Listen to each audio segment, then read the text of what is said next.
¿Cómo están, chicos? Muy buenas noches.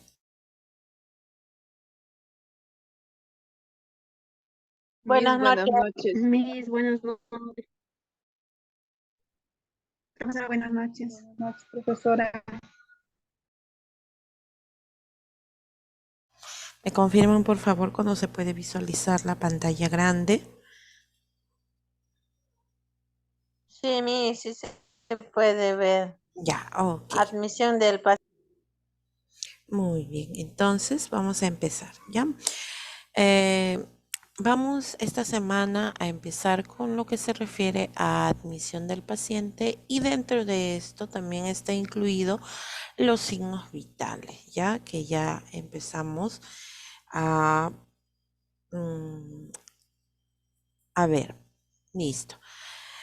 En la admisión del paciente se refiere cuando nosotros recibimos al paciente desde el momento en que ingresa a un hospital, a lo que es triaje, a lo que es en el servicio donde nosotros nos encontramos, ¿no?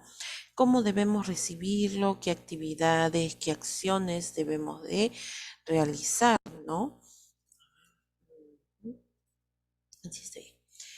Muy bien. Admisión del paciente.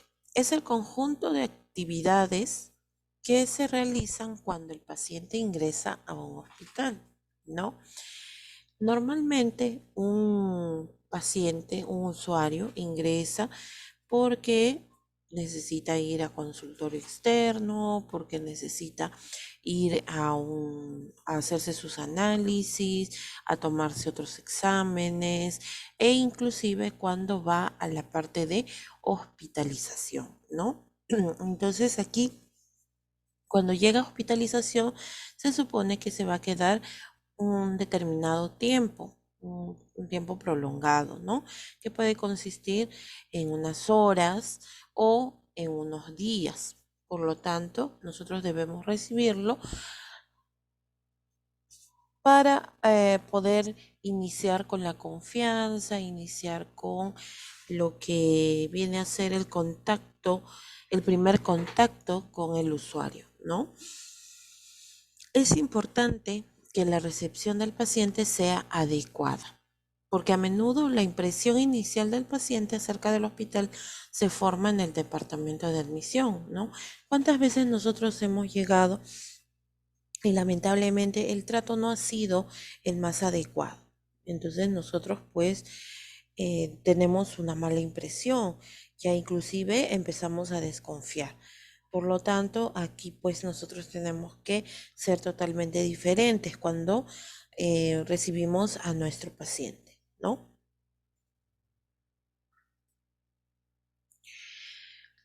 Dentro de lo que viene a ser la admisión del paciente está contemplada las actividades donde participan diferentes departamentos del hospital para realizar el registro de datos de identificación, asignación de cama, instalación y dar el inicio a la atención. Específicamente en lo que es hospitalización, ¿no? Eh, Va a participar diferentes departamentos. ¿A qué se refiere? Diferentes áreas, como por ejemplo la parte administrativa, lo que viene a ser enfermería, técnico de enfermería, medicina, y dependiendo pues el área donde se va a encontrar, ¿no? Si por ejemplo viene a ser una mujer gestante, va a ingresar y va a tener contacto con la obstetriz, con el ginecólogo, ¿no? También se va a tener contacto con el personal de laboratorio. Entonces, aquí vamos a encontrar que muchas personas van a tener contacto con la persona hospitalizada, ¿ya? Y vamos a iniciar, pues, desde el momento en que registramos sus datos hasta que ya está instalado y comenzamos con la atención necesaria. Sabemos que la hospitalización viene a ser un evento difícil Para nadie es sencillo quedarse hospitalizado, estar lejos de tu casa, tener otro tipo de rutina, ¿no? Es muy diferente, es un ambiente extraño y por lo tanto esto va a generar incertidumbre, nos va a generar pues también una cierta angustia. Nosotros siempre tenemos que ponernos en los zapatos o en el lugar de la persona que se encuentra hospitalizada o que está yendo a recibir la atención necesaria por parte de nosotros, ¿no? Entonces, imagínense cómo se sentirían ustedes, cómo se sentirían sus familiares. Entonces, nosotros debemos tratar de mantener esta incertidumbre y esta angustia al mínimo, siempre dándole confianza, ¿no? Esto también, la hospitalización, especialmente en las personas que no tienen un tipo de seguro, va a ocasionar un desajuste económico. ¿Por qué un desajuste económico? Por ejemplo, las personas que están afiliadas al SIS, ¿no? Como ya les dije en algún momento, no significa que el SIS sea malo, sino que no cubre, ¿no? Todos los aspectos necesarios para poder realizarse la atención. ¿Qué es lo que cubre el SIS?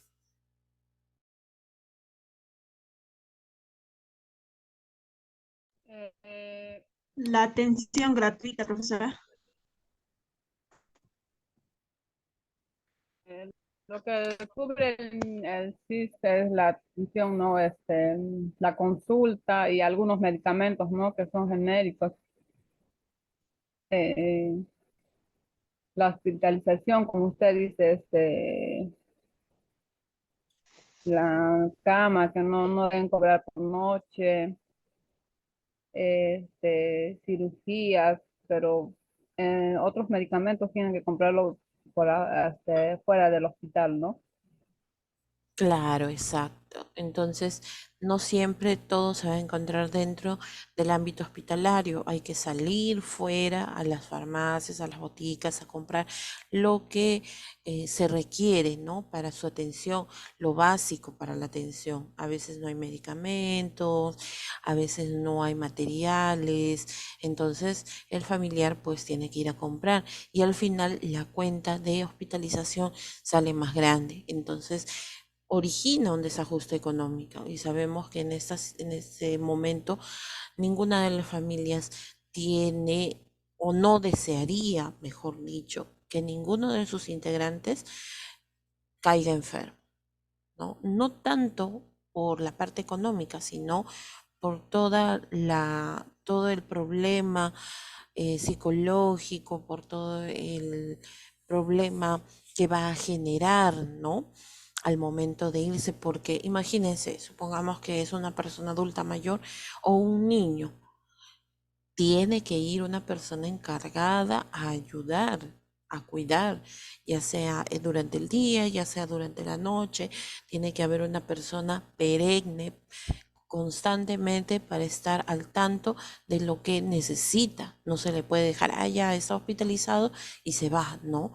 Entonces, todas esas situaciones van a generar un vuelco total en su rutina, no solamente de la persona que está hospitalizada, sino también de las personas que se encuentran en su entorno, ¿no?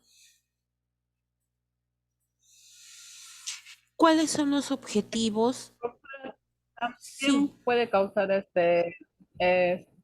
como una depresión, ¿no? Al estar como se dice, el cambio de rutina, ¿no? De que exacto. tiene un accidente fuerte, ¿no? O una enfermedad fuerte, ¿no?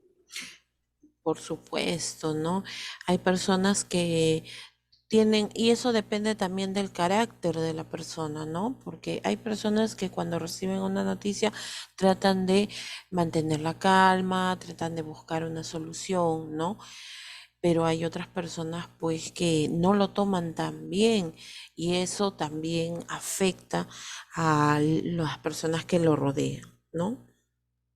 Disculpe, a veces el paciente también, yo estoy, y también un familiar está en cuidado UCI, a veces pacientes que se ponen muy nerviosas Ujú. y al despertar, entonces y al despertar ellos mismos se desesperan y quieren sacarse la vida, ¿no? Y tal caso de que las enfermeras le tuvieron que amarrar las manos, ¿no? Para que ella misma no se agreda. Mm. Sí, y a veces parece mentira, así como cuenta su compañero, da bastante, es difícil para nosotros, ¿no? Llegar hasta esos extremos de tener que mantenerle fijo las manos porque hay personas que a veces pierden o se desubican un poco, ¿no? No tienen, no están lúcidos completamente o no se orientan. Entonces hay que amarrarles las manos, ¿no? Y eso también puede ocasionarles lesiones ellos mismos al forzar, o si uno les suelta las manos se arrancan, hemos visto cuántas veces. Miren, hay personas, hay pacientes que están con la sonda nasogástrica, que están con su sonda vesical, y la sonda vesical al momento de colocarlo, una vez que llega a la vejiga, para directamente pues sale la orina, ¿no? A la bolsa colectora. Nosotros al momento de colocarlo por medio de una jeringa se infla, hay un globito que se infla dentro, o sea, no va a molestar, no va a ocasionar ninguna molestia, pero hay pacientes que, miren cómo, hasta qué punto se ha llegado, que ellos se arrancan, ¿no? La sonda vesical con esa bolsita o con ese globito inflado y se han desgarrado pues la uretra, arrasan con tejido, con todo. Y sangre, sangre, sangre, igualito, se arrancan la sonda nasogástrica, se arrancan las vías, ¿no? Entonces, se sienten pues, mm, se sienten bastante, bastante afectados. Y para nosotros también, no crean, fácil, ya pues te amarro, ¿no? No, a nosotros también nos duele. Bueno, al menos en mi caso particular, el hecho de amarrar a un paciente para que no se haga daño es terrible, ¿no? Porque es como tenerlo, como en esas películas antiguas donde a las personas que tenían trastornos mentales se les amarraba, ¿no? O como mantenerlo con una camisa de fuerza para que no se haga daño, pero todo con la finalidad de que no pueda lesionarse, autolesionarse, ¿no? Sí, sí sucede. Bueno, entonces, Profesora, pero también esto puede suceder como que, digamos, puedan tener un accidente y en ese accidente puedan, perder el conocimiento y al despertar es como que estarían despertando de un sueño y les da como un shock, ¿no? Yo pienso que podría ser eso, por eso podrían causar eso de que se sacan la vía, todo eso, ¿no? claro, se desorientan, ¿no? O sea, como tú dices, tienen momentos de lucidez y tienen momentos en donde ya pierden la orientación, o sea, ya no reconocen a las personas que están a su alrededor, no se alteran, ¿no? A veces puede ser por algún impacto que hayan tenido, por algún accidente, en otras ocasiones puede ser inclusive por la misma edad, por el tratamiento, ¿no? Por la estancia que tienen durante mucho tiempo en el hospital. Y, por ejemplo, su compañero decía que en UCI hay que sedarlos, sí, en UCI hay que sedarlos, ¿no? Para poder mantener todos los equipos, porque en UCI, en cuidados intensivos, inclusive más, se usa más equipos, se utilizan los tubos endotraqueales, ¿no?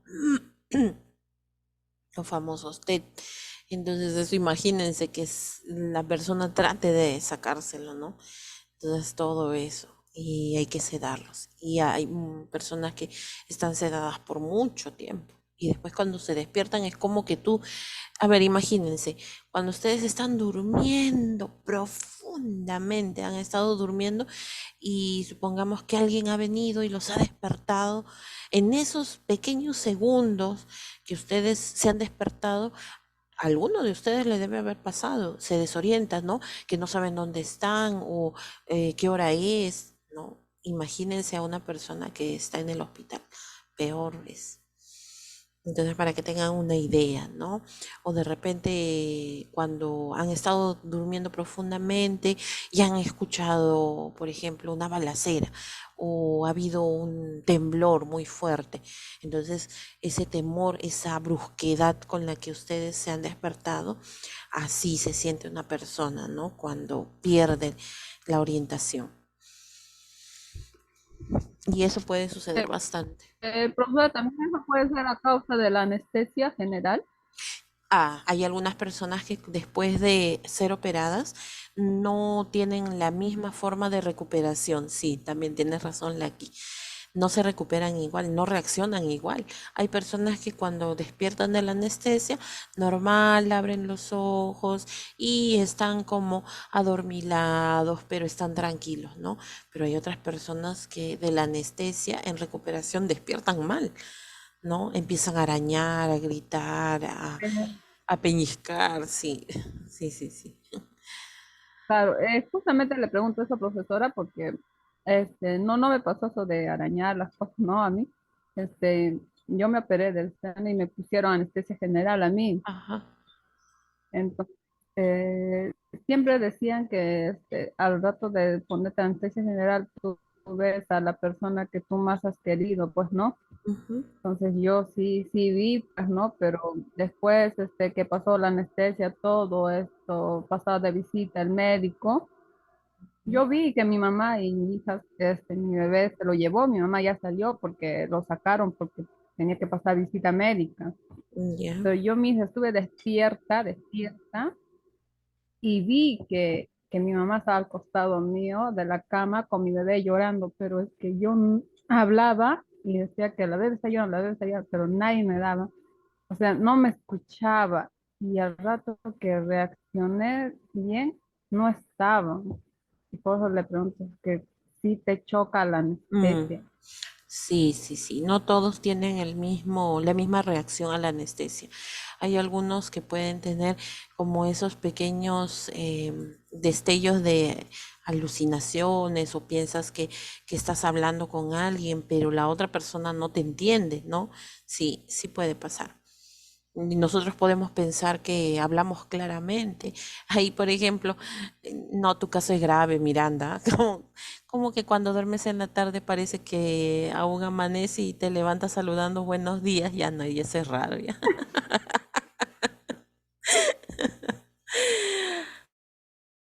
Hay que tratarlo, mi vida, hay que tratarlo.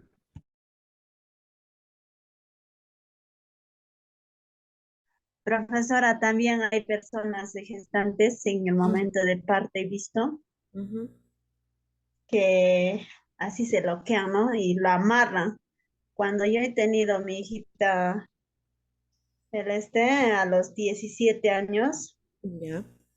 yo estuve en casa materna y así como dijo el compañero, y estuve asustada y había una señora que gritaba, tenía 33 años y no podía dar parto, ¿no? Y gritaba, no le dejaba que la atienda, ¿no? Atiendan, entonces gritaba que la señora y no le dejaba, si por ejemplo venía la que es la obstetra, le pegaba, le arañaba, lo agarraba de su cabello, así pues. Entonces de un momento vinieron de 5 y lo amarraron en la camilla. Y así como dijo mi compañero, gritaba en la camilla, también no le dejaba, entonces yo como era chivola también, entonces atrás escuchando todo eso, ay Dios mío, así me hará. De un momento yo dije hasta, ay profesora, todo me ha pasado. De ahí tenía miedo que me iban a hacer eso, entonces como yo no tenía todavía cómo era el dolor del parto, entonces yo de miedo aguantándome, pasando 3 días, me eché a escapar en el baño, profesora. Candia, qué barbaridad. Sí, profesora.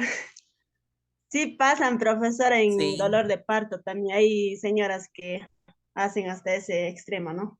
Ujú. Yo Sí. pienso, profesora, en este caso que podría ser porque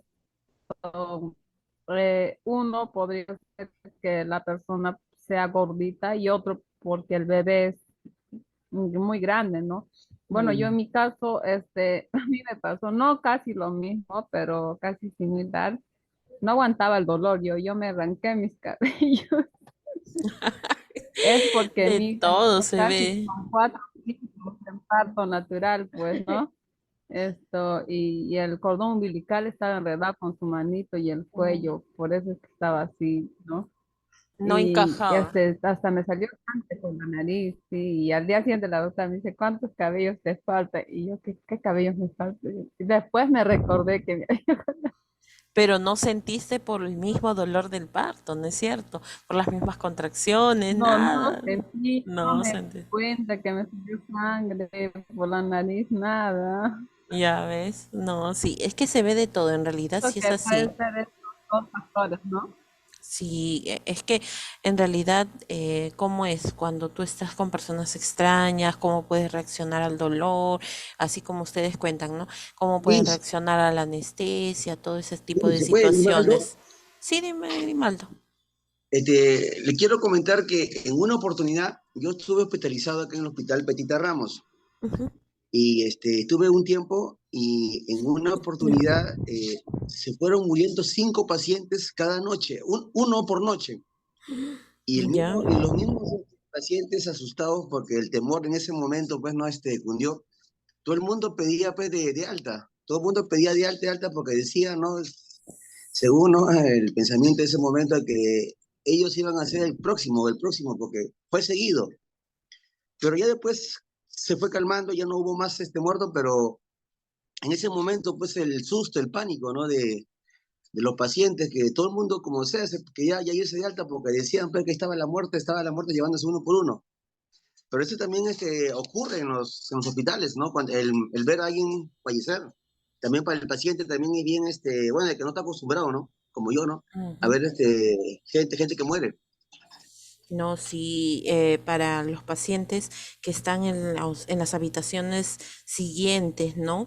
Todos se enteran ahí de todas maneras porque cuando, por ejemplo, un paciente entra en paro, todo el personal tiene que correr con el coche de paro, tiene que llegar para poder auxiliarlo, para poder hacer todo lo posible para que esa persona pueda sobrevivir, ¿no?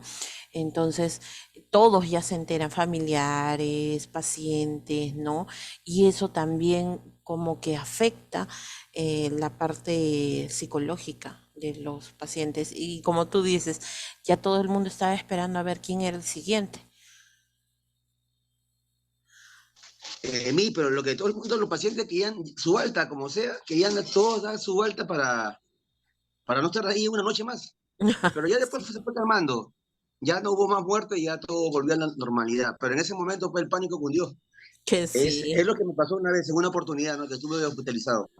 ¿Qué sería, pues, no? ¿Qué sería? Ha sido, pues, una mala coincidencia, una experiencia desagradable, porque una cosa es de que ya un día, una noche, ¿no? Puede suceder que un paciente esté mal, esté descompensado, pero uno por noche y 5 días seguidos, ya, pues eso es bastante raro, ¿no? Como que eso altera también, pues, un poco los nervios. Miren, ya ves cuántas cosas que ustedes mismos han pasado, de repente que han escuchado, ¿no?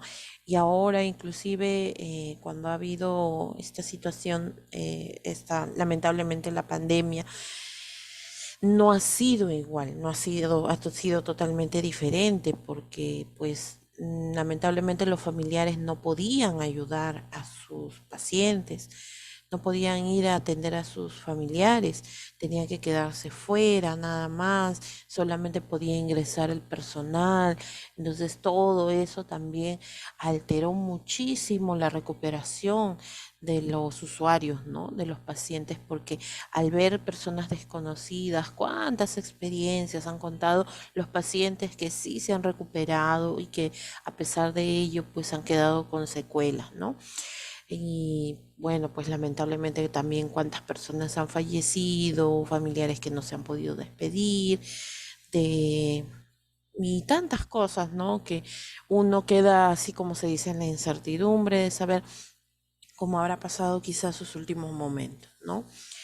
Listo. Entonces, como estábamos comentando, la admisión del paciente debe ser lo más confortable posible, siempre darle la confianza, porque durante su estancia, como ustedes mismos han comentado, puede pasar diversas situaciones, ¿no? Cada uno tiene o vive una experiencia diferente. Pero lo que sí concuerdan todos es que a quién le gustaría estar hospitalizado, ¿no? Te dicen, tienes que quedarte hospitalizado. La primera reacción que tú tienes es, no, ¿por qué? No, me prefiero llevar mi tratamiento en la casa. Pero a veces es necesario, pues, ¿no?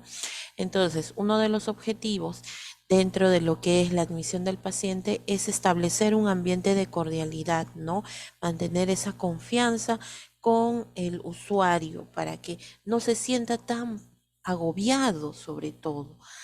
Recibir al paciente y orientarlo. ¿Cuántas veces nos ha sucedido a nosotros como usuarios, como pacientes, que le preguntamos a alguien para poder ubicarnos porque nosotros no sabemos muchos procedimientos como pacientes, ¿no? No sabemos muchos procedimientos en el hospital y cómo nos han contestado de una manera grosera, de una manera un poco distante, ¿no? O tú le preguntas y en vez de que la persona te oriente frente a frente, parado, ¿no? Se supone que cuando tú le hablas a alguien, esa persona se debe detener para orientarte, pero no, siguen hablando y siguen avanzando, ¿no? Esa es una forma incorrecta de recibir al paciente, porque el paciente pues se va a sentir más, se le va a hacer más larga la estancia en el hospital. Otro de los objetivos es proporcionar atención en el área que requieran, ¿no? Dependiendo del lugar o del área en donde se encuentre. Formas de ingreso. Hay dos formas de ingreso del paciente. Uno puede ser por emergencia, ¿no? Y otro puede ser por consultorio. La mayoría de personas que ingresan a hospitalización, ya sea a observación, ¿no? Hay un área en emergencia que se llama observación, en donde pueden estar horas o de repente hasta 2 o 3 días, o inclusive cuando los pasan a piso, pueden estar muchos más días, ¿no? Pero aquí pues la mayoría entra por emergencia, acude por algún suceso y pues de manera brusca tienen que ingresar, ¿no? Y otros cuando van a su consulta, su consulta externa, van por una cita y de repente el médico encuentra algún valor, encuentra alguna alteración y entonces ve por conveniente que hasta que la persona se estabilice, pues necesite ser ingresado a hospitalización, ¿no? Por emergencia, cuando el caso se presenta en forma brusca y requiere hospitalización inmediata y directa. Un ejemplo, a ver, un ejemplo o una situación en la cual la persona haya ingresado por emergencia. Profesora, puede ser por fiebre o de repente por un accidente automovilístico más que todo, ¿no? Ujú. Este, entra por emergencia y de repente tiene cortes y tiene que quedar hospitalizado para su verificación, ¿no? Cómo va evolucionando. Ujú. O también Muy bien. los bebés, ¿no? Claro, entonces en este caso, por ejemplo, supongamos que haya sido un accidente y tiene que ingresar necesariamente para ser observado. Otra persona, por ejemplo, una mujer gestante que esté a punto de dar a luz, también entra por emergencia, ¿no? Y pues la hospitalización es inmediata, ni vuelta que darle, ni siquiera para que regrese a su casa. Tiene que ser hospitalizada inmediatamente. La otra forma de Sí, ingreso, ujú, sí, Machaca. eso porque eso puede ser que una persona que sufre de presión alta, muy elevada, a pesar de tomar su pastilla, no baja, ¿no? También puede ser. Y bueno, pasa consulta de urgencia, o pongamos una posta, pero ahí el médico tratante ve que la persona también pierde fuerza y la movilidad de una de las piernas y una de las manos, y en ese caso ahí la derivan a emergencia, ¿no? Porque ya son Ah, síntomas claro. de un derrame cerebral, ¿sí? Claro, cuando ves ciertas señales, ¿no? Si, por ejemplo, si hay puestos de salud, hay centros de salud que tienen urgencias, ¿no? O sea, que trabajan las 24 horas y que pueden atender ciertas situaciones dentro de sus posibilidades, ¿no? Por ejemplo, su compañero dice una persona que entre con hipertensión, pero aún así, a pesar del tratamiento, no baja, prueban con otro tratamiento y la persona da señales de tener algo más grave, entonces ahí sí inmediatamente tiene que ser trasladado, tiene que ser pues tiene que ser derivado a un centro hospitalario o a un centro que de mayor complejidad, ¿no? Definitivamente, porque es algo que requiere una atención y que de ello también puede depender la vida de la persona, ¿no? Entonces sí, en eso sí también se puede dar, ¿no? Viene, a esto se le llama, tiene su nombre, es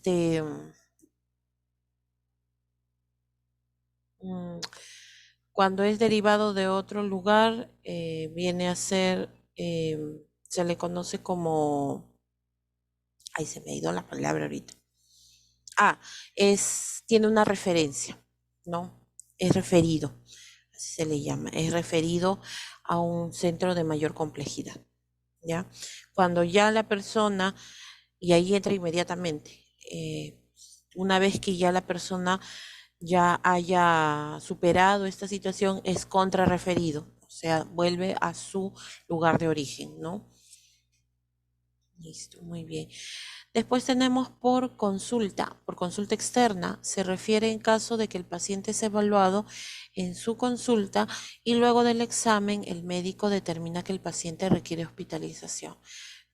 O ahí también podría darse lo que dijo su compañero, ¿no? Persona que de repente, ay, porque hay personas que sufren de la presión y no manifiestan ningún síntoma. No tienen dolor de cabeza, no tienen náuseas, no tienen vómitos, tranquilos aparentemente, ¿no? Pero cuando se le toman los signos vitales, está con la presión pero elevadísima, ¿no? Entonces, ahí, por ejemplo, se le evalúa y pues requiere hospitalizarse para poder controlarlo. Otra situación también es las mujeres cuando van a su consulta por obstetricia o ginecología, si es que hay alguna alteración con el feto o en todo caso con la madre, ¿no? También en caso de que el paciente vaya y se haya hecho análisis y los análisis arrojen valores anormales, ¿no? También ahí requiere hospitalización. Muy bien.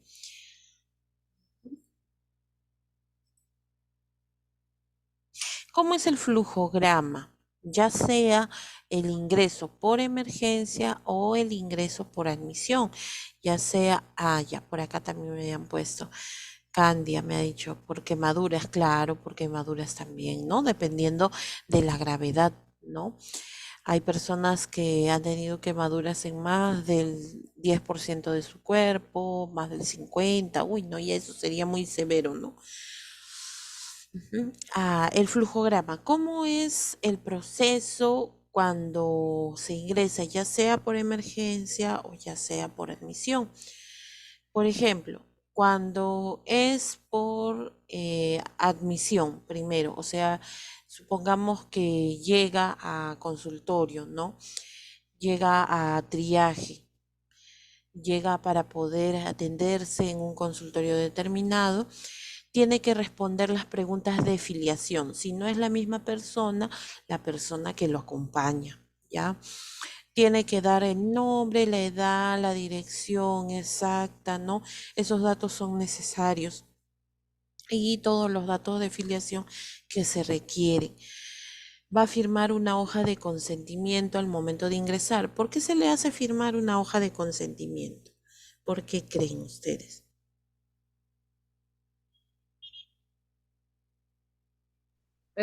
para que sepa las consecuencias que puede ocurrir, ¿no? Y posteriormente el médico tratante se pueda avalar Ujú, claro. con ese documento, ¿no? Bueno, nosotros hicimos firmar el consentimiento informado que es en caso de endodoncia, Ujú, porque podría pasar ciertos accidentes, ¿no? Que no se podría controlar, ¿no? Y ujú. para eso se hace firmar el consentimiento informado, ¿no? Exacto, el consentimiento informado viene a ser un documento en el cual pues se le avisa ya sea a la persona, al paciente o al familiar directo de qué procedimientos se van a realizar, cómo va a ser el tratamiento, las acciones que se van a tomar en cuenta para su recuperación, ¿no? Entonces, este consentimiento verifica que está enterado de lo que va a ser, de los riesgos que implica y los beneficios también. ¿Ya? Entonces lleva su firma, su huella y su DNI, ¿no? Para poder verificar. Y esto, como dijo su compañera, va a evitar problemas legales más adelante, porque ha ocurrido situaciones en donde, pues, a pesar de que se les ha informado al paciente o a los familiares, de todas maneras han tomado acciones legales, ¿no? Sí, dime Vázquez. A buenas noches. Hablando de eso de hoja de consentimiento, o sea, firma de, ¿no? Ujú. A mí me pasó cuando yo tenía 18 años, a mi hermano cuando detectaron de derrame cerebral. Entonces, esa época, 2003 creo que fue, y cuando me llevaron me dijeron, no, eso me explicaron, pero lo que yo entendí, mis, hasta ahora siempre me he sentido algo así como culpable, no sé, porque al final mi hermano no quedó bien, pero como dijo doctor, a mí me dijeron así, ya me informaron todo lo que puede pasar, pero me dijo, cualquier cosa suceda, tú ya sabes, tú ya has firmado, y como que me dijeron que mi hermano bien vivía y bien moría. Entonces, y eso es lo que sucedió, mi hermano físicamente no quedó 100%, pero como ellos dijeron, ¿no? Tú ya sabías y tampoco yo no voy a ir en contra de ellos a ponerme denuncia, todo eso, porque yo ya me habían explicado, por eso firmé esa hoja, ya pues se quedó así, ¿no? Entonces, aquí no había culpables porque yo ya me habían dicho eso, ¿no? Y lo que yo voy es que le digo, si no hubiera firmado, que hubiera, no, tampoco si no firmaba no podían intervenir tampoco, y eso era que me ponían entre la pared, o sea que si yo no firmo, mi hermano se muere. Si dejo y entonces yo firmé para que lo puedan vivir, por lo menos no tan perfecto, pero vive, ¿no? Gracias a Dios mi hermano vive, como estuvo estudiando, terminó su carrera, ahora es docente, tiene su título, pero así, ¿no? Y eso pasé yo. Ah, ya ves, miren la experiencia de su compañera. Ella recién con mayoría de edad. ¿Y cuántos años tenía tu hermano en ese tiempo? Tenía 20 años. Ay, mayor que tú. Pero miren, o sea, la responsabilidad que tuvo su compañera al momento de firmar, de repente había cosas que ella no entendía y por la situación, por la preocupación, y eso es lo que nosotros tenemos que comprender también por parte de los familiares o del mismo paciente, ¿no? Que hay cosas que ellos no comprenden o no entienden cuando nosotros les hablamos con palabras técnicas. Ellos de repente quizá pueden sentir o pueden decir sí, ¿no? Porque lo que buscan es el bienestar de su familiar. Entonces, gracias a Dios, lo que le pasó a su compañera, como dice, en ese momento se vio entre la espada y la pared y ya. Si no firmaba, entonces los médicos o el personal de salud estaba atado de manos, no se puede hacer nada mientras no se dé la autorización, ¿no? Y cuando da la autorización y si hubiera salido algo mal, entonces quien se queda con el cargo de conciencia viene a ser la persona que ha firmado. Pero gracias a Dios en este caso, para la experiencia que ha tenido su compañera, no sucedió más allá, ¿no? Y ahora su hermano es profesional, ya es independiente y todo, ¿no? Pero no siempre termina, como se dice, en un final feliz, ¿no? Entonces, sí, el consentimiento informado es así, se le explica, ¿no? Para poder saber, para que esté enterado. Tú ya sabes. Y eso evita más que todo los problemas legales. Listo, muy bien. También después de firmar la hoja de consentimiento, es trasladado al servicio o departamento para recibir atención, ¿ya? En este caso es recibido por el personal médico o de enfermería. Al principio se le va a recibir en tópico para poder, aparte de los datos que les han tomado, se le toma pues los signos vitales, se le toman las medidas antropométricas, o sea, se le pesa, se le talla, se le toma el pulso, la presión, la temperatura para saber exactamente con cuánto está ingresando, ¿no?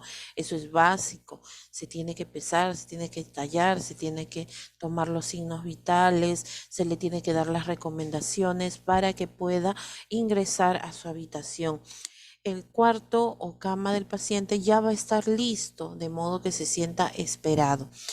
Entonces, ustedes, por ejemplo, a nosotros nos avisan, ¿no? Ya paciente va a venir de consultorio o va a venir, va a subir de emergencia. Mientras abajo les dan las indicaciones, ya nosotros tenemos que estar preparando ya la unidad del paciente. Toda su velador tiene que estar vacío, tiene que estar limpio, ya debe de tener su portazuero cerca de la cama, su cama tiene que estar tendida, ponerle sábana, su hule, su solera, su colcha, su sábana, su colcha, ¿no? Ya listo para que el paciente pueda ingresar.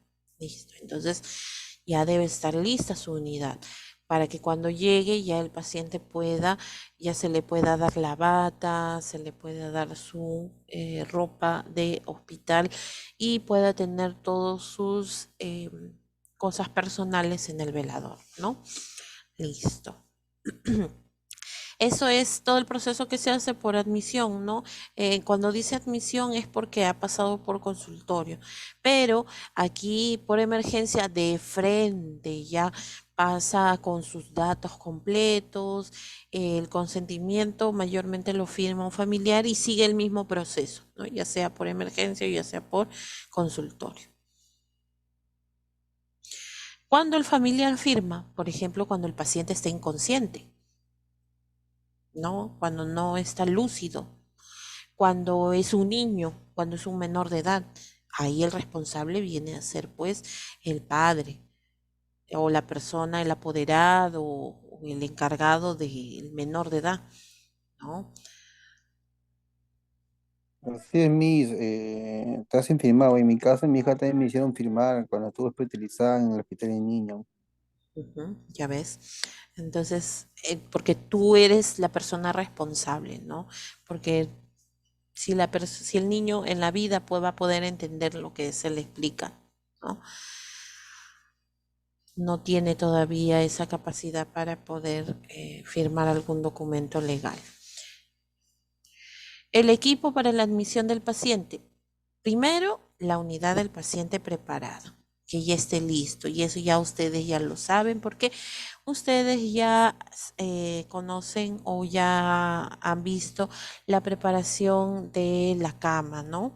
Los enseres básicos, ahora que, bueno, al menos nosotros aquí ya estamos entrando a verano, hace calor. Una de las cosas que se le quita viene a ser la frazada, ¿no? Porque hay áreas del hospital que hace bastante calor. Ya va solamente su sábana inferior, va el hule, la solera, su sábana superior y la colcha, nada más, ¿no? Hay su almohada con su funda. Pero la frazada ya no, pues no, mucho calor, ya pobre paciente se va a sancochar. En épocas de frío ahí sí se le incluye, ¿no? Inclusive el mismo paciente lleva su propia ropa de cama, ¿no? Pero de todas maneras, a pesar de que el paciente pueda llevar su propia ropa de cama, siempre hay que estar vigilándolo para ver si es que se ha mojado la ropa de cama, si es que de todas maneras hay que tenderla, estirarla todos los días, ¿no?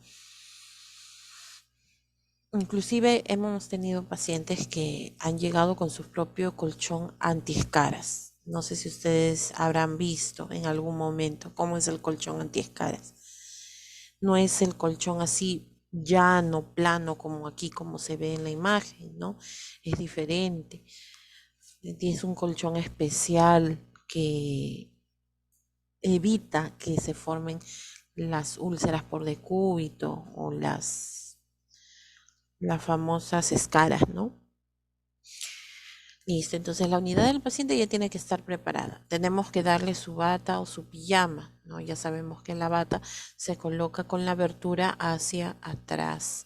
La parte de adelante tiene que estar así. O la misma persona puede llevar, ¿no? Su propia pijama, pero siempre se le recomienda que sea de fácil, para que se pueda cambiar fácilmente, porque algunos pacientes van a necesitar colocarse una vía, y a veces cuando llevan, por ejemplo, esas pijamas de manga larga, o llevan pijamas un poco complicadas, ¿no? Y no se les puede sacar, es difícil.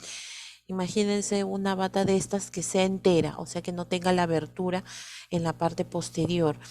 Para poder sacarlo se tiene que levantar toda la parte inferior, sacar la cabeza, con cuidado sacar el brazo, ¿no? Entonces siempre hay que tener una pijama o una bata, pues, que sea de fácil retiro, ¿no? Debe llevar sus útiles de higiene, debe llevar su pasta dental, su cepillo de dientes. Es primordial de que mantenga, a pesar de que esté hospitalizado, mantenga la limpieza. ¿Qué pasaría si él no puede hacerse por sí solo? Entonces, para eso, pues, está el personal para poder ayudarlo en su aseo, ¿no? Debe tener su propio jabón, su toalla, papel higiénico. Eso es básico para que lleve el paciente, ¿no? Si ha ingresado por emergencia, entonces, como no está preparado, inclusive hasta por consultorio no está preparado, entonces el familiar tiene que llevarle todos sus enseres personales, ¿ya? En algunos casos, cuando el paciente sí pueda alimentarse, sí pueda comer, tiene que llevar sus servilletas, a veces sus propios cubiertos, ¿no? Aunque ahí mismo en el hospital dan cubierto, pero algunas personas prefieren llevar suyo propio, sus vasos, ¿no?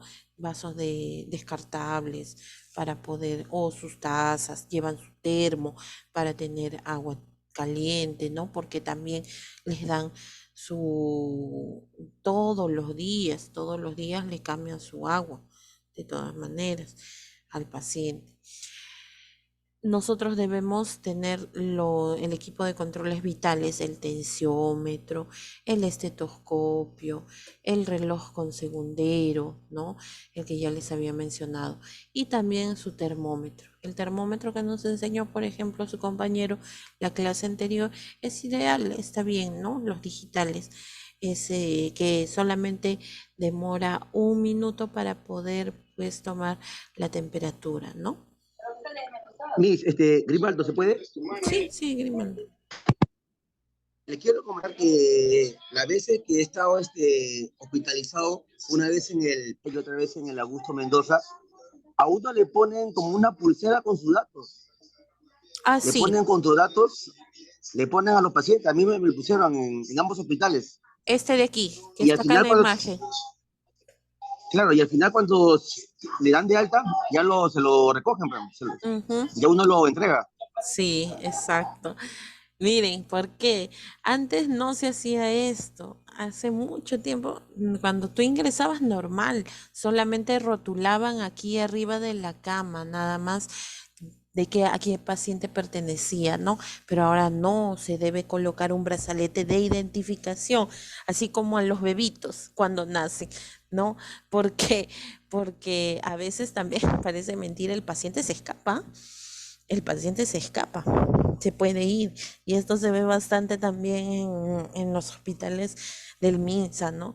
Los pacientes se escapan, se van, pero ahora no, se le coloca el brazalete para poder identificar lo que es paciente, para identificar qué paciente es, para evitar los errores, para evitar las negligencias, para evitar pues algún procedimiento que no le corresponde a esa persona, ¿no? O sea, tiene muchos motivos por el cual se coloca el brazalete de identificación, porque va el nombre, va lo que es la historia clínica, va el día de ingreso, la edad, ¿no? Es así chiquitito. Y bueno, pues eso nos permite a nosotros también asegurarnos, ¿no? De hacer un procedimiento adecuado. Y no estar llamándolo por el número de cama, sino ya lo llamamos por sus apellidos o por su nombre, ¿no? Eso también genera un vínculo entre el personal de salud y también el usuario, ¿ya? Listo, entonces esto es importante. También otra cosa de los que vamos a necesitar es el tallímetro y la balanza. Aquí está el tallímetro, ¿no? Que es este de madera que nosotros vamos que para los pacientes que son mayores de 2 años utilizamos este tallímetro, ¿ya? Porque el paciente se le mide de pie. Ahora, salvo el paciente no pueda pararse, ¿no? Tenga algún tipo de problema en los miembros inferiores, ahí sí, pues solamente se le va a pedir la estatura, cuánto es la estatura con la que anteriormente él tenía, ¿no? Y aquí tenemos la balanza de pie también. Esta balanza, después ya les voy a mostrar un video cómo se pesa y cómo se talla. Hay ciertas recomendaciones que nosotros debemos tener en cuenta al momento de pesar y tallar, ¿no? Porque si nosotros tallamos mal, podemos dar una estatura falsa, igualito se aplica para lo que es el peso, ¿no? Ya se debe tener lista la historia clínica con todos los formularios correspondientes. ¿Cuáles son los formularios? Los formularios correspondientes vienen a ser lo que es la hoja gráfica de signos vitales, o sea, dónde se va a colocar, ¿no? Cuáles son los signos vitales que se le toma todos los días en cada turno.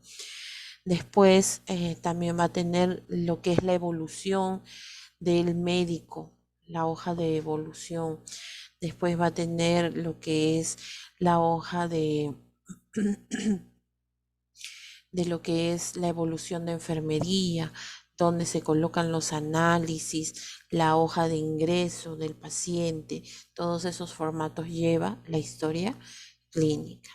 ¿Ya? Y cada uno de estos formatos, cada una de estas hojas debe tener por lo menos el nombre y el apellido del paciente, porque a veces cuando nosotros tenemos la historia clínica, lo vamos a colocar en su carpeta y se traspapela. Y a veces están buscando, ¿y dónde está la evolución del médico? ¿Dónde está el análisis? Entonces, eso puede generar pues también molestias al momento de ver la evolución del paciente, ¿no? Y se le debe también rotular la cama, o sea, aquí en la parte superior tiene como una especie de mica o nosotros le podemos adaptar, ¿no? Para poder colocar el número de cama y el apellido del paciente, ya siempre, el apellido y nombre completo. Como les digo, para evitar o quitar esa mala costumbre de estar llamando al paciente por el número de cama. Ah, ¿y cómo está el paciente de la 310B? Decir así, ¿no? Esa mala costumbre. No, siempre hay que llamarlos por su apellido o por su nombre. ¿Y cómo está el señor Julio? Ya, ¿cuál es el señor Julio? El señor Julio. Julio Tavera, por ejemplo, así. No, tampoco llamarlos por el diagnóstico que tienen. Ah, pues el señor Julio, ese señor, pues que se fue operado de la vesícula. No, tampoco es correcto, ¿no?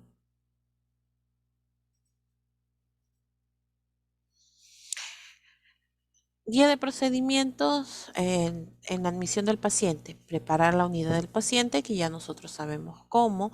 Informarse sobre la procedencia de admisión, si viene desde consultorio o viene de emergencia. ¿Por qué? Porque si viene por emergencia, lo más probable es que viene en silla de ruedas o en camilla, ¿no? Si es que viene por consultorio, mayormente el paciente viene caminando. Saludar al paciente por su nombre y presentarse. Tenemos que presentarnos, que nosotros vamos a ayudarlo a su ingreso, vamos a instalarlo en su habitación, ¿no? Constatar de que la historia clínica esté completa con la orden de hospitalización. Esto es importante. Sin esta orden que lo emite el médico, que lo da el médico, entonces no puede ingresar. Lo tiene, es como una orden como para decir que ingrese. Si no, no tendría autorización para poder colocarlo en una de las habitaciones, ¿no? Evaluar el estado en el que llega el paciente. Acuérdense que una de las cosas que nosotros tenemos que evaluar es a través de la vista, inspección. Ojo, inspección. Tenemos que inspeccionar. Lo primero que ustedes hacen cuando ustedes ven a alguien cuando ingresa es observarlo desde la cabeza hasta los pies. ¿Y por qué es importante observarlo?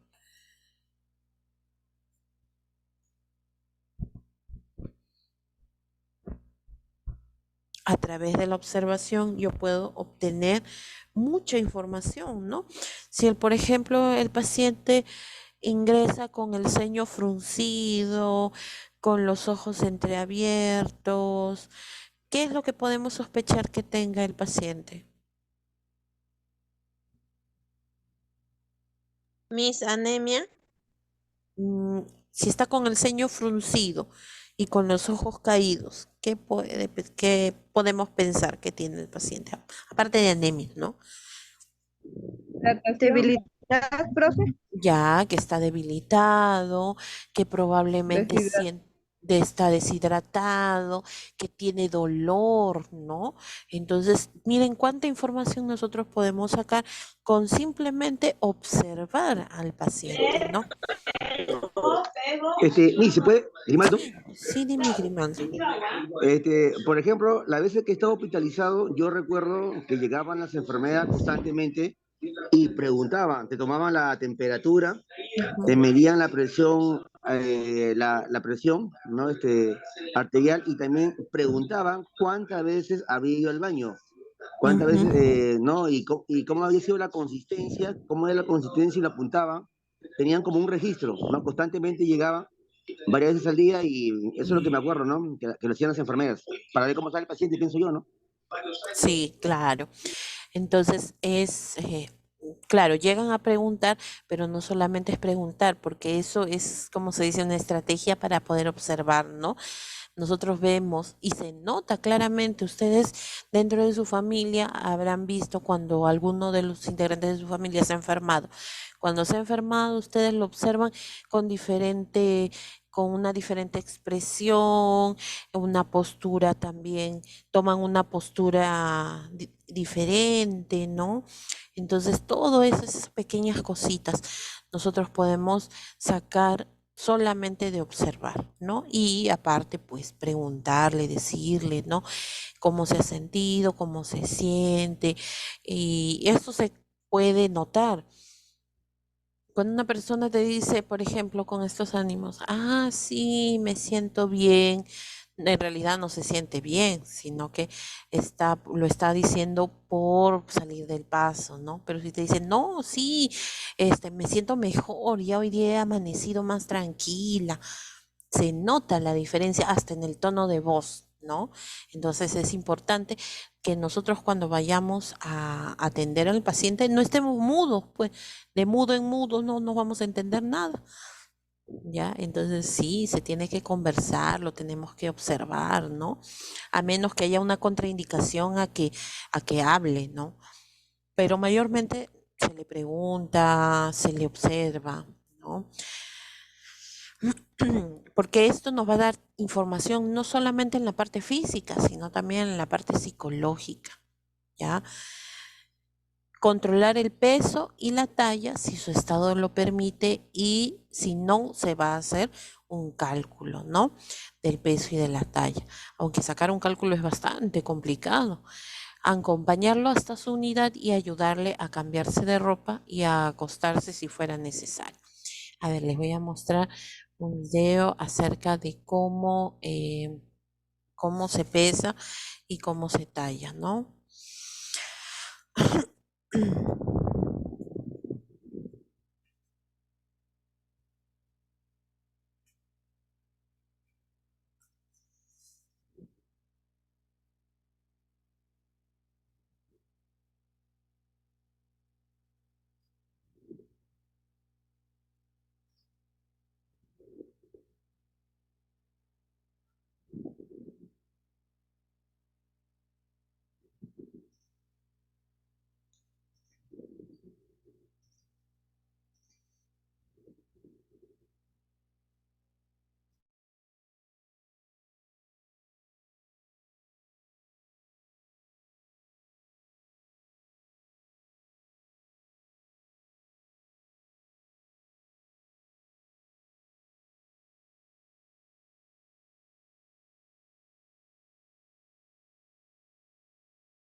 Estoy en 60, ¿ya?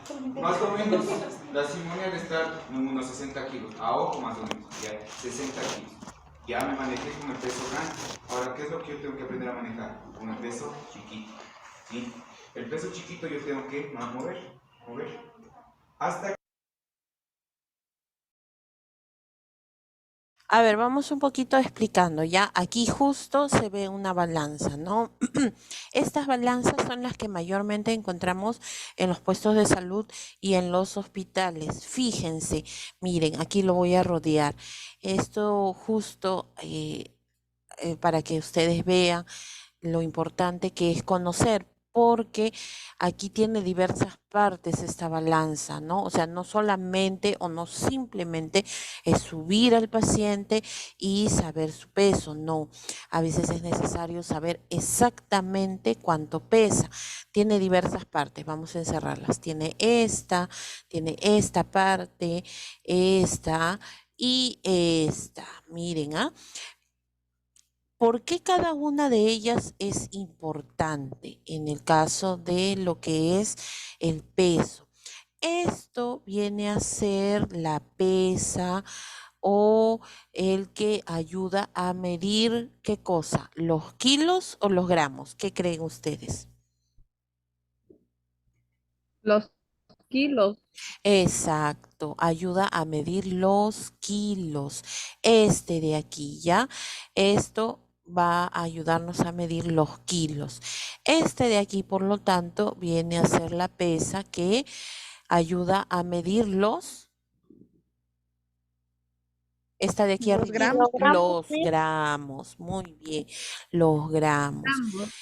Esta de aquí viene a ser un indicativo, este es como una aguja para poder saber si la balanza está equilibrada, está calibrada, así se llama, calibrada. Miren, ¿ah? Y aquí viene a ser el que ayuda a calibrar la balanza. Este viene a ser como una pesa que se mueve a la izquierda o a la derecha para poder, antes de que la persona se suba, primero nosotros tenemos que colocar en cero tanto la pesa de kilos como la pesa de gramos. Ahora, si esta pesa de kilos y de gramos ya está en cero, se supone que la aguja tiene que indicar en el centro. Eso significa que está equilibrada, así como se ve aquí. ¿Se dan cuenta? Está en el centro, ¿no? Esta flechita está indicando el centro. No está hacia abajo ni tampoco está hacia arriba. Si fuera el caso de que tengamos una balanza descalibrada, entonces, ¿qué vamos a hacer? Movemos esta pesa para poder calibrarlo. Lo movemos despacio, despacito, despacito, despacito, hasta que esta agujita dé en el centro. Cuando dé el centro, significa que está calibrado y que ahora sí nuestro paciente se puede subir a la balanza para poder colocarle. Le preguntamos cuánto ha medido la última vez que se pesó. Movemos primero la pesa de los kilos y después movemos la de los gramos. ¿Ya? Listo. Esta va avanzando así de 10 en 10, de 20 en 20, por eso es que es más corto, ¿no? En cambio, este sí es más larga. Muy bien. A ver. Entonces, quedó claro, ¿no? Esta partecita, que antes de que el paciente suba, tenemos que calibrarlo primero. ¿Y cuál es el error que muchas personas o mucho del personal comete? A veces por el tiempo, por la cantidad de pacientes que hay, ¿no? Por ejemplo, tenemos la pesa de los kilos aquí en 60. Por ejemplo, lo tenemos aquí en 60, ¿ya? Esta de aquí. Y esta está por aquí, así como acá, ¿no? Miren, fíjense.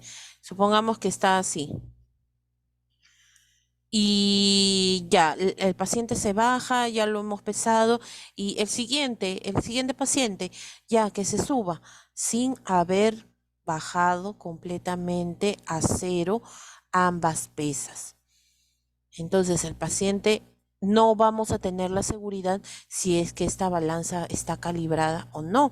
De repente le estamos aumentando 500 gramos, de repente le estamos aumentando 1 kilo, sin haber calibrado, sin haber puesto en cero las dos pesas, ¿ya? Entonces, ese tipo de errores hay que evitar. Muy bien.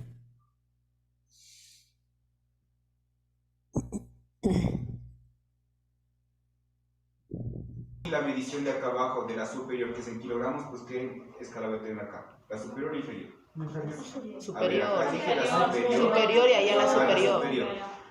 Para que no se equivoquen, jóvenes, de pronto quedó ahí, ¿ya? Yo sumo el peso de aquí con los números que me dan acá arriba. Si ustedes se dan cuenta, existe 0, 1, 2, 3, 4, 5, 6, 7, 8, hasta el 20. Hasta el 20. ¿Sí? Y si ustedes se dan cuenta, del 1 al 2 existen o no existen niñitas.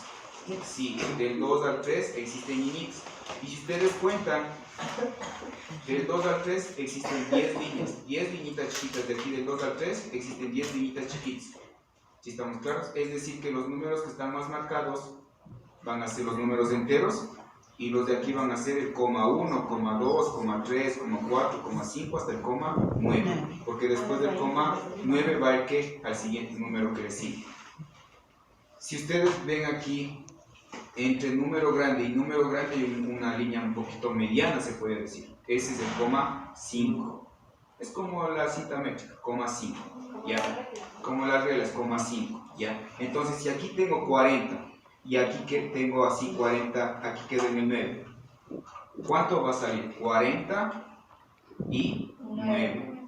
Si me queda un poquito más acá, puede ser 40 y 9.2. Si me queda pasado la línea de la mitad, ¿qué va a ser? 49.6. ¿Sí estamos claros? Y estamos manejando en kilogramos. Sí. Entonces va a ser 49.6 kilogramos.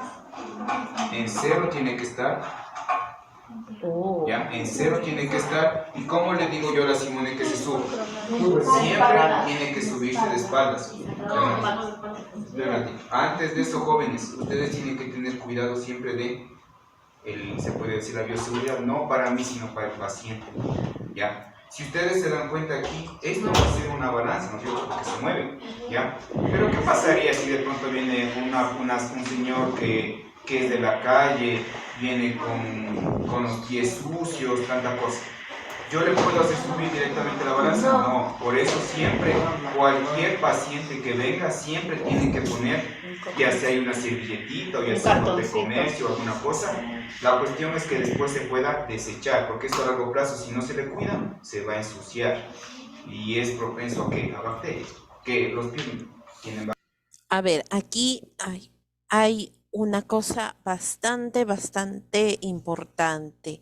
Ya ustedes han visto que ahí dentro de las recomendaciones que pone a un costado es colocar la balanza en 0, ¿no es cierto? Eso es importante. La bioseguridad, ¿por qué dice la bioseguridad? Porque, ojo, para poder pesar a una persona, tiene que estar sin peso en su cuerpo. O sea, ¿a qué me refiero con eso? Por ejemplo, si va con una casaca muy pesada, si de repente dentro de los bolsillos tiene llaves, celulares, ¿no? Eso va a aumentar peso a su peso, más claro, ¿no? Entonces, ¿qué va a pasar? Que se tiene que retirar esas cosas pesadas, se tiene que retirar los zapatos. La forma adecuada para poder pesar es que debe estar sin zapatos, porque ustedes han visto que hay personas que tienen zapatillas o zapatos con plataformas, botas. Eso también va a aumentar gramos a su peso, ¿ya? Entonces, lo ideal es que tiene que ir o pesarse, subirse sin zapatos. Y pues es importante que si nosotros vemos que a pesar de que es una superficie que va a estar en contacto con el suelo o con muchos materiales que están debajo, de todas maneras, pues siempre todas las personas van a subirse, entonces hay que proteger, ¿no? Muy bien. Bacterias, ¿no es cierto? Ya. Entonces, primero, ¿qué le digo a la Simone? Que se saque lo que le pesa, ¿no es cierto? El celular, que se saque el bolso, que se saque la chompa, ¿sí? Que se saque los zapatos, ¿ya? Tampoco me voy a exagerar que se quede sin ropa, ¿ya? Ya después de que está con lo menos posible de peso, le digo a la Simone, después de haber colocado acá, ¿qué le digo? Que se suba. Se me cae. ¿Dónde está ubicada la persona? ¿Cómo está ubicada? Mirando hacia la balanza. ¿Centro, profesora? Exacto, tiene que estar en el centro y tiene que estar de espaldas. Y ustedes van a decir, pero yo, claro, ¿y cómo voy a mover yo la pesa, no? ¿Cómo voy a hacer para mover? Se puede movilizar tanto por la parte anterior como por la parte posterior. O sea, los números van a estar tanto en la parte anterior como en la parte posterior. No va a haber ningún problema en que yo lo pueda visualizar con total tranquilidad, ¿ya? Ya. A ver, fíjense en cómo están los pies de ahí. Miren, es que por eso les digo, cuando uno se hace estos procedimientos, siempre uno tiene que informar al paciente, porque el paciente no sabe.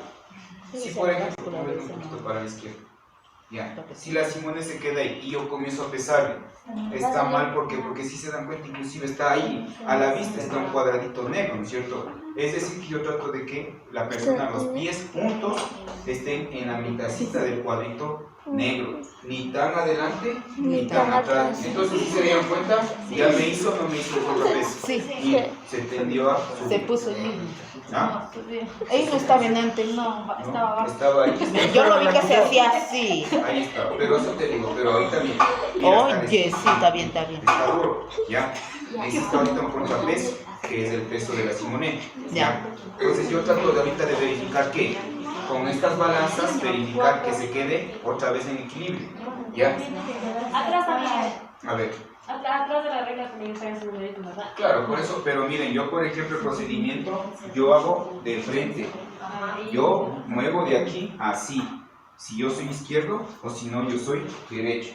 Yo estoy haciendo de acá atrás para verificar es como hace, pero el procedimiento es de frente, no es de ponerse acá atrás como quiero, ¿ya?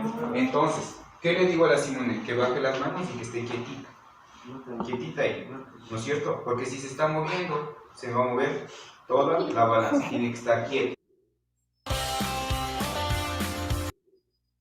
Exacto, ojo, aquí en este caso, si se mueve la persona en la balanza, si es muy inquieto, entonces también se va a mover la balanza, ¿ya? Hay que recomendarle eso. Ahora, cuando mueve aquí la del peso, la de los kilos primero, ¿no? Va moviendo, va encajando, si ustedes se dan cuenta, va encajando cada uno y va verificando más o menos un aproximado de cuánto pesa el paciente. Y después vamos a movilizar el de la parte superior, ¿no? La idea es que esta aguja, mientras nosotros movemos, este indicativo, mientras nosotros movemos el peso, el de la parte inferior, todavía se mantenga hacia arriba, apuntando hacia arriba. ¿Por qué? Porque si ya apunta hacia abajo, significa que ya nos pasamos. Ya está inclinado el peso hacia abajo, ¿no? La flecha va a indicar hacia abajo, significa que ya nos pasamos. Entonces, no, tiene que mantenerse hacia arriba. Y después movemos ya la pesa de la parte superior. Muy bien. Ojo, para poder ver el peso, nosotros no podemos mirarlo de costado. Tenemos que estar mirando como está aquí la persona. Tiene que observar de frente, tiene que ver. ¿Por qué? Porque si yo lo veo de costado, es igual. A ver, ustedes cuando ven el reloj, las agujas del reloj lo ven de costado, lateralizado, van a ver una hora diferente, ¿no? Es igual. En el peso nosotros no podemos ver así de costado como está aquí, no. Tiene que estar mirando de frente a los números para poder tener una exactitud en el peso, ¿ya? Y nuevamente volverlo a 0. Cuando ya hemos terminado, volverlo a 0. ¿Alguna pregunta hasta ahí? Creo que es fácil, ¿no? Lo del peso. Acuérdense, primero, antes de pesar a la persona, tenemos que calibrar la balanza. Una vez que ya hemos calibrado, entonces, ahora sí, ¿cuál es el siguiente procedimiento? Vamos a colocar en 0, calibrado. Vamos a pedirle a la persona, informándole que vamos a pesarlo, que se quite toda la ropa pesada, ¿no? Lo que se quede con lo más ligero posible, que se saquen los zapatos, ¿no? Para poder pesarlo y así tener una exactitud de su peso. Ya está. Listo, y vamos moviendo primero la pesa inferior y después la pesa superior. Ahora vamos con la talla. La ventaja de estas balanzas de pie es que tienen ya su propio tallímetro, ¿no? Es como una cinta métrica que nosotros la podemos desplegar. La subimos y tiene su tope. Acá tiene un tope que tiene que coincidir con la parte superior de la cabeza del paciente.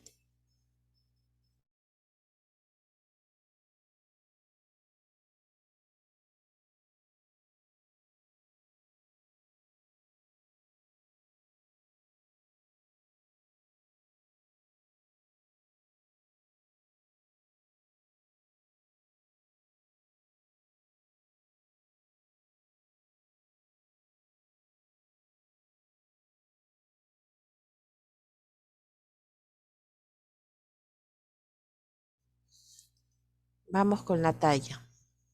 Cinta métrica pegada en la pared. Va a ser el mismo procedimiento. ¿Qué le digo a la Simone? Que se suba. Suba. Así yo necesito tener libre esta parte de acá atrás, porque tampoco la compañera va a estarse pegando acá atrás. ¿Sí? Ni para la balanza ni para el taller. ¿Ya? ¿Qué le digo a la compañera? Que se ponga por los pies juntitos, ¿sí? Que las manos bajen, no tanto así, pero siempre bajo. ¿Y qué es lo que tengo que hacer en la cabeza más que todo? Si ustedes se dan cuenta, la compañera está recta, ¿no es cierto? Está en un eje recto.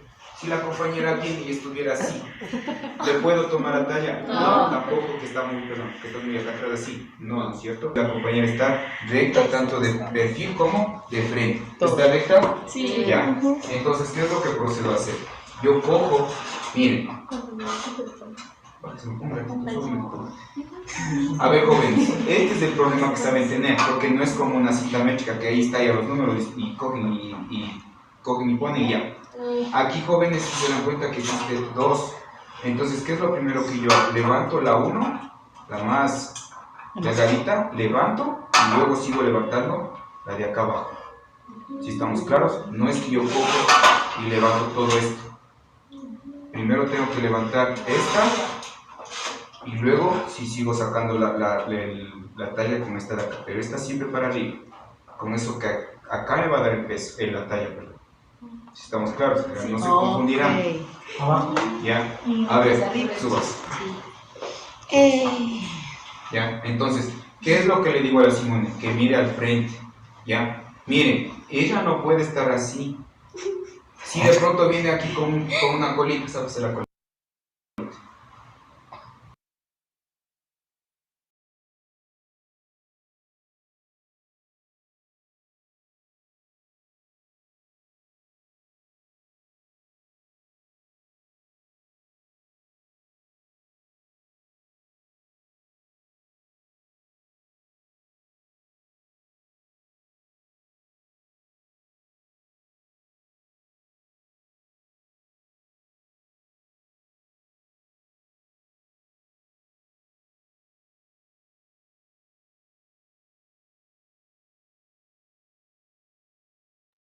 Y no se escucha nada.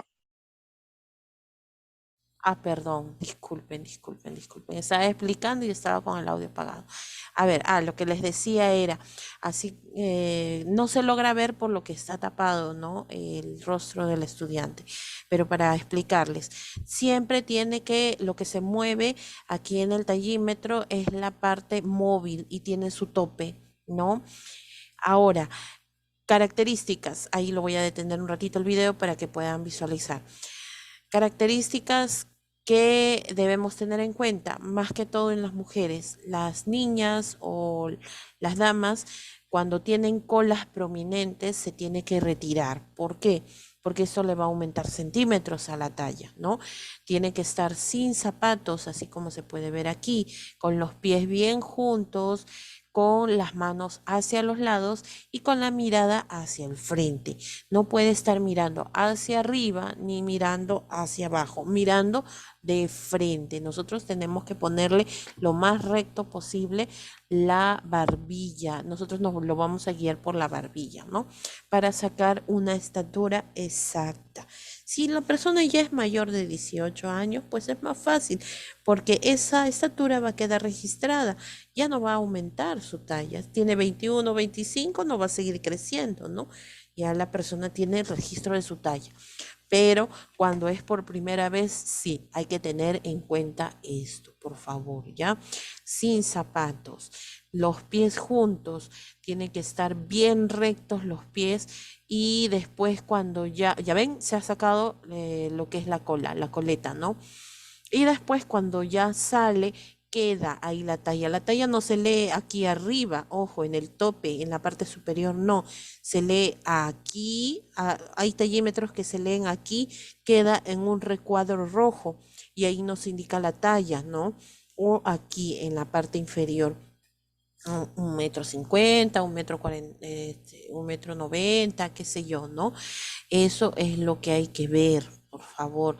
No se ve aquí arriba, porque muchos se equivocan y piensan que la talla está aquí arriba. No, porque la talla queda hasta 100 centímetros o 120, 130, ¿no? Entonces, no. Ya, entonces ahí es donde se puede visualizar la talla. Ya después que la persona se haya bajado de la balanza, entonces ahí podemos visualizar y volvemos a poner, se despliega, ¿no? Este tope y baja. Muy bien, para que no interrumpa para la próxima persona cuando se vaya a pesar y se vaya a tallar, ¿ya? Miren, si se dan cuenta, volvió Las pesas lo volvió a cero, a cero. ¿Se dan cuenta? Todo lo deja en su sitio. No hay que ser desordenados. Algo por lo que se debe caracterizar enfermería es que debe ser ordenado, por favor. Eso es muy importante. Y en estas pequeñas cosas, algo que es básico, como es el tomar el peso y la talla, nosotros también tenemos que caracterizarnos. Con la práctica se les hace más rápido, más fácil. Pero al principio, claro, pues no, siempre es un poco difícil, pero después es cada vez más sencillo. Muy bien. ¿Alguna pregunta con respecto al peso y la talla? Es fácil, ya, es bastante fácil. Ya para el día jueves les voy a mostrar otro video inclusive para poder visualizar ya de largo lo que es el peso y la talla, sin detenerse ya, sin interrupciones.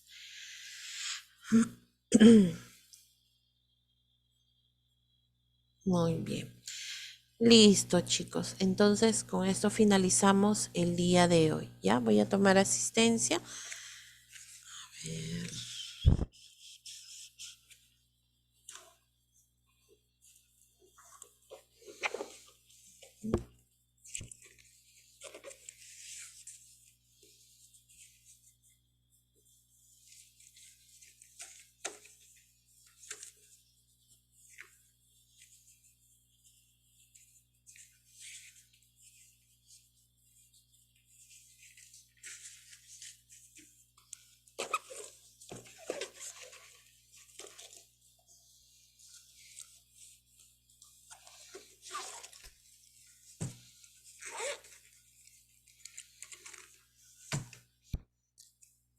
A ver, Candia Cruz.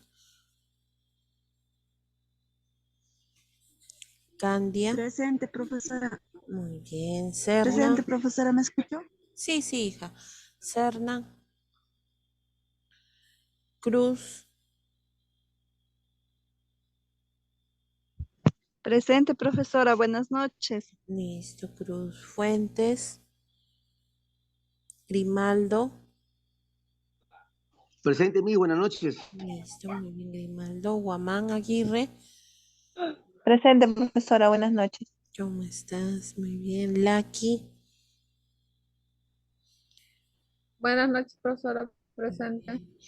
Listo. Machaca. Muy buenas noches, presente. Muy bien. Mesa, Mujica. Presente, mis buenas noches. ¿Cómo está? Muy bien. Miranda. Presente, mis buenas. Muy bien. Poma. Poma. Me parece que sí ingresó Poma, solamente que su internet falla, ¿no?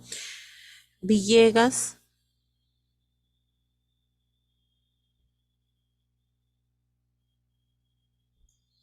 Vázquez. Presente, mis buenas noches.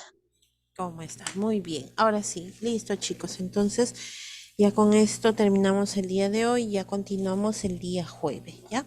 Que tengan muy buenas noches. También cuídese. Igualmente, cuídense. Buenas noches, mis.